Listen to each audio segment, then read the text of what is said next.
सास का अखाड़ा बहू ने पछाड़ा। माँ जी, ये कैसे बना रही है शिमला मिर्च? नहीं नहीं नहीं, ऐसी कोई नहीं खाएगा। आप हटिए, मैं बनाती हूँ। कोई नहीं खाएगा? अरे तेरे मायके वालों के लिए नहीं बना रही हूँ, अपने पति, बेटे और बेटी के लिए बना रही हूँ।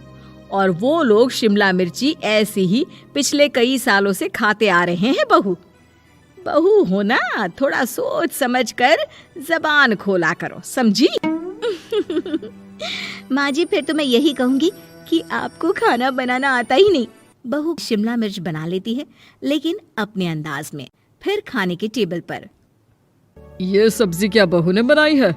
आज बहुत अलग लग रही है। भाभी, रंग तो बड़ा अच्छा दिख रहा है सब्जी का। अरे नहीं नहीं, मुझे तो माँ के हाथ वाली खानी थी। क्या है रीना, सब्जी माँ को ही बनाने दिया करो ना। सास, जिसे अब थोड़ा सा अपना पल्ला भारी दिख रहा होता है। अरे अब बेटा मेरा जमाना आ गया। ये घर कभी मेरे नाम से चलता था, लेकिन अब लग रहा है कि मेरा होना ना होना एक ही बराबर है। बहू तो पूरे घर के साथ रसोई में भी राज करना चाहती है। माँ जी, आप ही ने तो कहा था शादी के वक्त कि रानी बनाकर रखेंगी मुझे। तो देखिए, रानी का काम यही होता है ना, राज करना। अरे देख बहू, माना तू राज करना चाहती है, लेकिन भूल मत, पूरी रियासत अभी मेरी है। अरे कैसी बात कर रही हो तुम दोनों? और ये क्या तरीका होता है बहू से बात करने का? बेचारी अभी तो आई है, उसको आजादी भी नहीं दोगी क्या? तो वो इस घर को अपना घर कैसे समझेगी? देखिए पापा, माँ सही कह रही है। घर को अपना घर समझी, इसमें कोई बुरी बात नहीं है। लेकिन सिर्फ अपना और हमें पराया करने की कोशिश करे ना जी ना, ये सोच तो बिल्कुल अच्छी नहीं है। देख, तू छोटी है ना, छोटी की तरह रहा कर। हर बात पर बीच में ना बोला कर। क्यों? वो मेरी बेटी है तो मेरे तरफ से ही बोलेगी ना। माँ जी, ये तरफ क्या होता है? हाँ, वो मेरी बहन नहीं है क्या? मैं मानती हूँ कि आज मैंने सब्जी बना दी, लेकिन थोड़ा खाने में बदलाव करना हम स्त्रियां भी तो जानती हैं और चाहती भी हैं। तो इसका मतलब ये तो नहीं कि घर के खाने की कोई वैल्यू ही नहीं है। देख, मैं कोई बहस नहीं करना चाहती, जाओ खाना खा लो। सभी खाना खाने बैठ जाते हैं। अगले रोज, माँ जी प्लीज, ये आस पड़ोस वालों को बोलिए ना, मुंह उठाकर घर में मत आ जाया करे। अरे किसी के घर आने जाने का कुछ वक्त तो होना चाहिए। यहाँ तो सारा दिन मानो लोगों ने धर्मशाला बनाकर रखी है। बहू, वो हम लोगों के परिवार जैसे हैं, पिछले 25 साल से हमारे साथ है। और ये मेरा घर है, यहाँ कौन आएगा कौन नहीं ये तू कैसे डिसाइड करेगी? और हाँ, तुझे अगर पसंद नहीं ना तो अपने कमरे में चली जाया कर।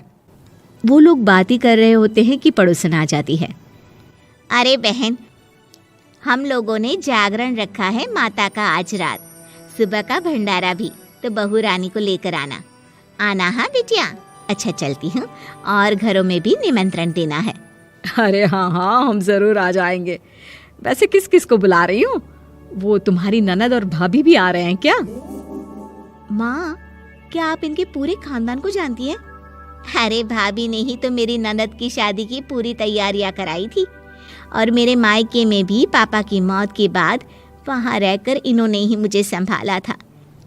इतना तो कोई किसी के लिए नहीं करता। अच्छा, मैं ना फल दे जाऊंगी, काट देना भाभी, मैं दूसरे काम पूरे कर लूंगी। मेरी तो तबीयत खराब है माँ जी, आप ही काट देना सारे फल। मैं रात का खाना भिजवा दूंगी, परेशान ना होना। हाँ? अरे नहीं नहीं, हम लोग बना लेंगे, 4 लोगों का खाना तो बनाना है। अरे नहीं नहीं, आप फल पर लग जाओगी, और बहू की तबीयत भी ठीक नहीं, खाना मैं ही भिजवा दूंगी। पड़ोसन चली जाती है और सास बहू की तरफ देखती है। देखा, जिसे तू धर्मशाला बोल रही थी वो कितने अपने हैं। हाँ माँ जी, आप उनका काम कर रही हैं, उनके जागरण का प्रसाद तैयार कर रही हैं, तो वो क्या इतना भी नहीं करेंगे आपके लिए? ओहो, तुझसे बहस क्या करना बहू। तभी बहू की माँ आ जाती है। अरे बहन जी, बेटी से मिलने का मन किया तो बिना बताए ही आ गई, बुरा न मानना। ये मत समझना कि ये मेरा घर नहीं, कोई धर्मशाला है। अच्छा अच्छा, तो ये घर पर आए मेहमानों को घर नहीं धर्मशाला वाला समझाने वाली आप ही हैं। वैसे आपको खुशी होगी कि आपकी बेटी के संस्कार भी ऐसे ही हैं। अरे माँ, किन बातों को सुन रही हो? आओ अंदर आ जाओ माँ। माँ बेटी के साथ अंदर आती है तो उसे अचार की महक आती है। हाय रे, कितनी अच्छी महक है। क्या बनाया है बहन जी? अचार बनाया है। आपकी बेटी बोल रही थी कि आप लोग कुछ अलग तरीके से बनाते हैं। मैं तो बस ऐसे ही। हम लोगों के घर पर तो अचार टिकता ही नहीं है। अरे आता ही किसे है अचार बनाना? लेकिन जैसे ही बेटी माँ को कमरे में ले जाती है, क्या है माँ, क्यों आ गई यहाँ पर? बताकर तो आना चाहिए। अरे कैसी बात कर रही है बेटी? माँ को बेटी से मिलने का मन किया तो क्या माँ नहीं आ सकती? आ सकती है माँ, क्यों नहीं, लेकिन तू ना पूरा खेल बिगाड़ रही है। खेल? कैसा खेल बेटी? मुझे भी तो बता देती तो मैं भी खेल लेती। माँ, जब से शादी करके इस घर में आई हूँ ना, सासू माँ ने मेरा घर का रट लगा कर रखा है। अब मैं ये बताना चाहती हूँ कि यहाँ मैं आ गई हूँ। कोई भी चीज़ जो पहले होती थी वो ठीक नहीं थी, तो मैं उसे परफेक्ट करूँगी। अच्छा, यानी बात सिंहासन की है कि पहली रानी को उतारना है। हाँ माँ, तुम्हें जो समझना है समझो, लेकिन बात तो यही है। पर बेटा वो... बेटी कुछ नहीं समझती और दरवाज़ा खोलकर बाहर चली जाती है। माँ, जो कि एक अच्छी औरत होती है, बेटी को समझाने की कोशिश तो करती है। बाहर सास के सामने माँ कहती है, अरे बहन जी, आप चलिए ना मेरे साथ मेरे घर, बहू का मायका भी देख लीजिए। अरे नहीं नहीं बहन जी, आप ही रुकिए हम लोगों के पास। शाम को जागरण है, वहाँ ले चलेंगे। उसी का प्रसाद तैयार कर रही हूँ। अच्छा, हमें भी तो सिखा दीजिए कैसे तैयार करते हैं। अरे कैसी बात कर रही हो माँ, कितने जागरण करवा चुकी हो तुम? देख बेटी, एक बात गांठ बांध ले, हर बेटी माँ के घर जो होता है वो देखती है, लेकिन सीखती वो सास के पास ही है। सास का संस्कार वो अपनी सास से सीखती है, जो वो अपनी बहू को देती है।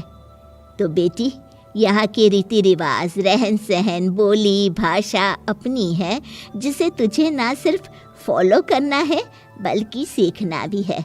और जहाँ तक सवाल है पूरे घर की रानी बनने का, तो जब तक तेरी सास महारानी है, तू रानी ही तो रहेगी। क्यों बेटा? बहू माँ की बात समझ जाती है और सास भी बहू की माँ का मन ही मन शुक्रिया अदा करती है।